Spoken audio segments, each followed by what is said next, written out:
Hello, it's Jang here from Jang Bricks with Lego Star Wars set number 9500. This had 748 pieces officially released in 2012. It's called the Sith Fury Class Interceptor. Incidentally, this is the very first Star Wars set that I have reviewed, so that's kind of cool and exciting. And I'm really happy with the one that I chose for this because it looks really cool to me.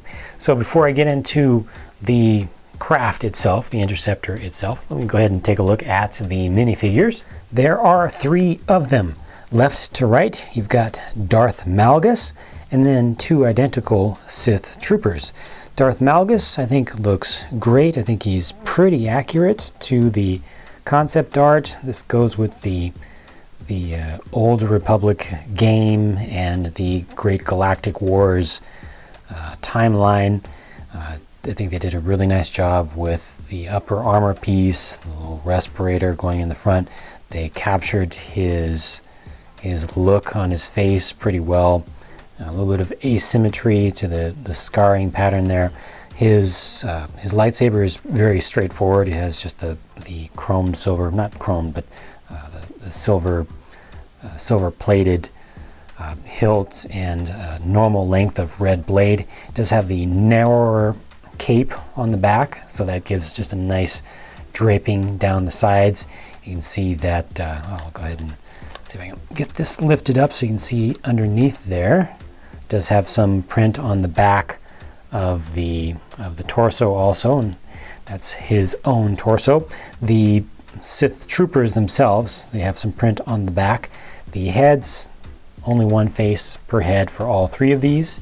And just looking at the Sith troopers from the front, pretty nice looking design to them. I think they went a little bit large on the helmets, especially the lower brim portion, made it a little bit more kind of Darth Maul helmet-like. I think those could have been brought in a little bit closer, but it works in Lego scale. You know, it works in Lego scale. And then the face is the same for these guys. It's a pretty straightforward, just a mean-looking face with a little bit of wrinkle design in brown on the cheeks, and that takes care of those.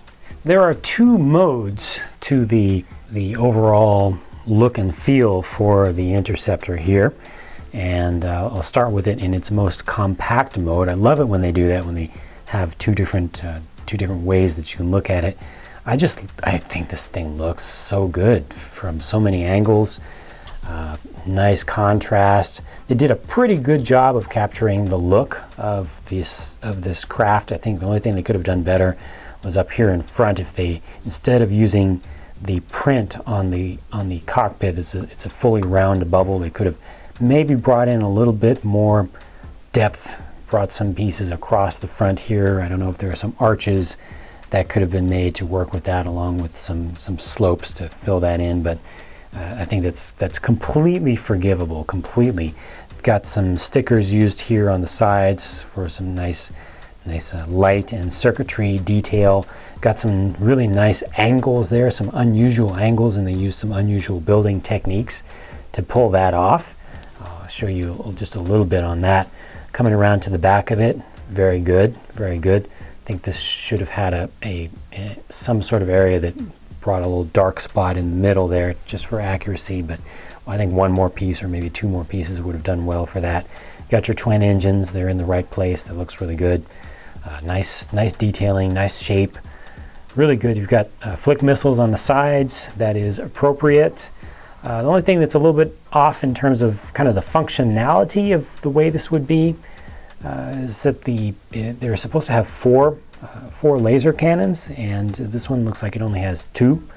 But again, it's just a small thing and completely forgivable. Now, the second kind of second version of this is what is shown on the front of the box. And I'll have to lift this up a little bit, give myself a little extra space. These winglets do open up like so, and gives you a little bit more of that kind of look of where the TIE fighters were going, where some of the Sith craft in general over the course of Star Wars history went.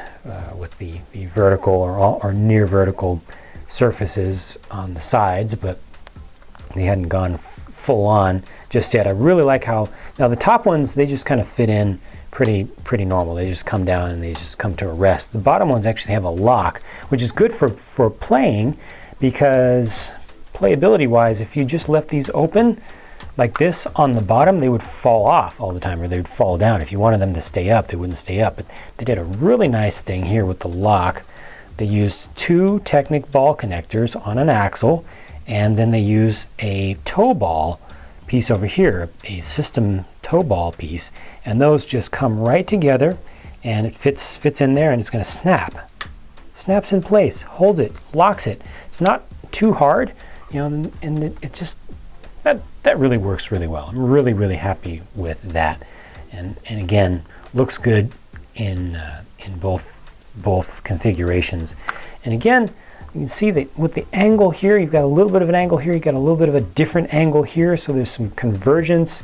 The way that these fit together, the very last step of putting the wings together, they actually attach here with a rubber axle connector, Technic piece, rubber piece that has been used in all sorts of different sets for all sorts of different reasons.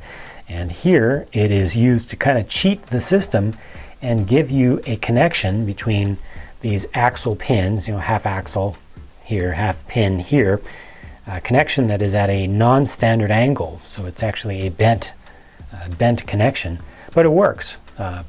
It is successful at creating the angle that they want. The cockpit here is done pretty well. Go ahead and take a closer look at that. That is also hinged, and it will open up.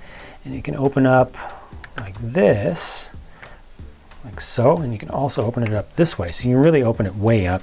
And then it's got a console here in the front, and that can swing out of the way. You can swing that completely out of the way, like so, to expose the little seat. And that's where you can put Darth Malgus in that seat. Of course, you probably want to take the cape off, otherwise he's not going to sit in there very well.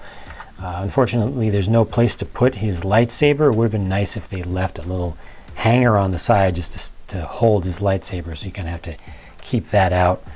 It's a little bit unfortunate for taking him in and out, having to actually change that, you know, take all this upper stuff off, to take the cape off, and then the lightsaber, maybe you can just kind of toss it in there and hope that it stays. But I would expect that a lot of kids would just kind of force him in there as is, find an angle where this will kind of fit in there, so you don't have to go through all that process, and then just kind of just so that he's in there. There's probably an angle, I didn't get it quite right, but I think there's going to be an angle where you can fit him in there without having to completely disassemble the minifigure and all that. But for now, I'm just going to leave him out. I have shown you, and that will crease, of course, over time, but decent looking. Oh, this also can, this little flap can come down, can be kind of like a little ramp. That's also cool. Mostly just fills up the space there, but I still like the design. And then at the back, you've got another thing going on that opens up. This also has 2 hinges, hinge here, hinge here. This will open up like so, and you can open it up farther if you want to. These 2 pieces right here are the locks that really lock in the side assemblies. Worked very well. This whole pod can actually slide out. Has a little bit of friction on it, but there, that slides out, and this is where the Sith troopers would sit. So they would actually sit in there, and that's where you can actually transport them. You can take their blasters and set them up here on the sides, and then just sit these guys in place. Gonna have to lean this guy forward, and there we go. It's a tight fit. It's definitely a tight fit, but they do get in there. Gonna have to make sure that stuff doesn't start to come apart on its own, but they do fit. So I'm good with that, and that slides in, kind of locks in. It's now a little bit harder to get them out, to get that pod out, because you don't have a good spot to hold on to here, but this will close up and you can safely transport them around. Now, I've been mostly talking about stuff that I really like about this up to now. But there's some stuff that I really don't like about this set, unfortunately. I really wasn't expecting this at all, certainly wasn't planning on it, so wasn't looking forward to it. That is playability overall. I've shown you some of the features, right? That's all okay. Kid playing with this is going to want to hold it from the back to kind of fly it around. Now, to hold it, you need to have fairly largish hand to be able to get kind of under the center of gravity that's here. You really want to grab onto it from the back. You don't want to grab onto just this part here because this is flimsy, that'll come apart. So you really need to get a good grab on it. Smaller kids will probably want to use two hands, one hand underneath here. That's a little bit of a drag, but that's not a major problem. The problem with this thing is its durability. For playing with it, you can already see that it's kind of flopping around, and maybe you can even hear it a little bit. It's not just these winglets. All this stuff here, you can see how loose that is, and doing not too much more of that, things actually start to come apart. And a lot of these winglet pieces, if you just kind of touch the edge just wrong, these will start to work themselves apart. And more annoyingly, that just fell off right there, but I'll give that one a pass because that stuff like that is going to happen. But the assembly in here and the assembly of the front portions of the wings can start to come apart, and once things start to come apart, this whole piece right here it easily works itself out. Once things start to come apart, it becomes increasingly difficult to put them back together. That little joint right there I can see is already, just from doing this, I had everything pushed together very carefully, but it's already starting to come loose.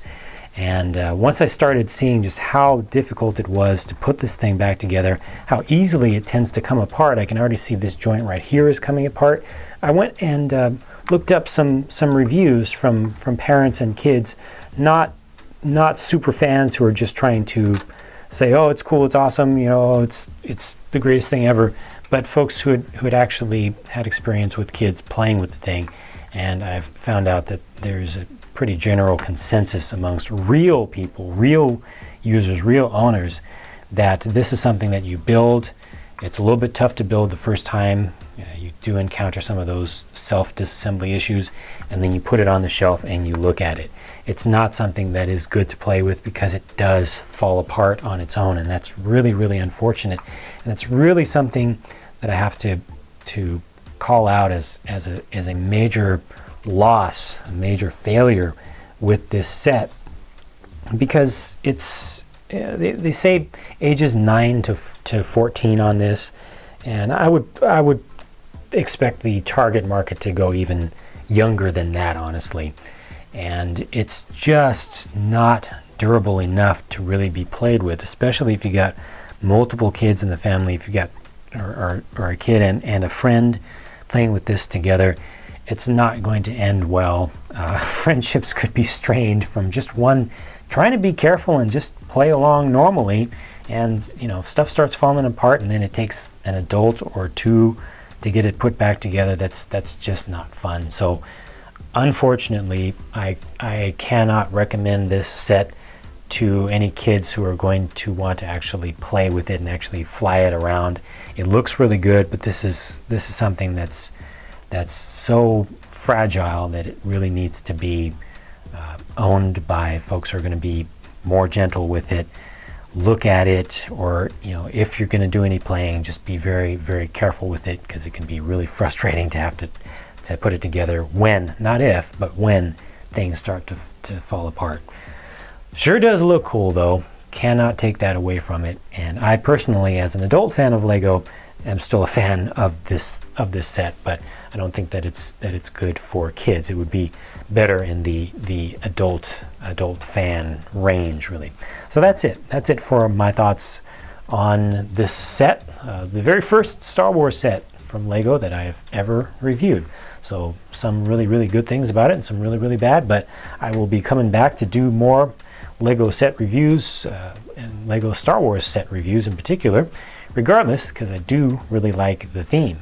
So that's it for this one, set number 9500 from 2012, the Sith Fury Class Interceptor. Please come back for more, as I will be having a lot more coming up very soon. Thanks for watching. Bye for now.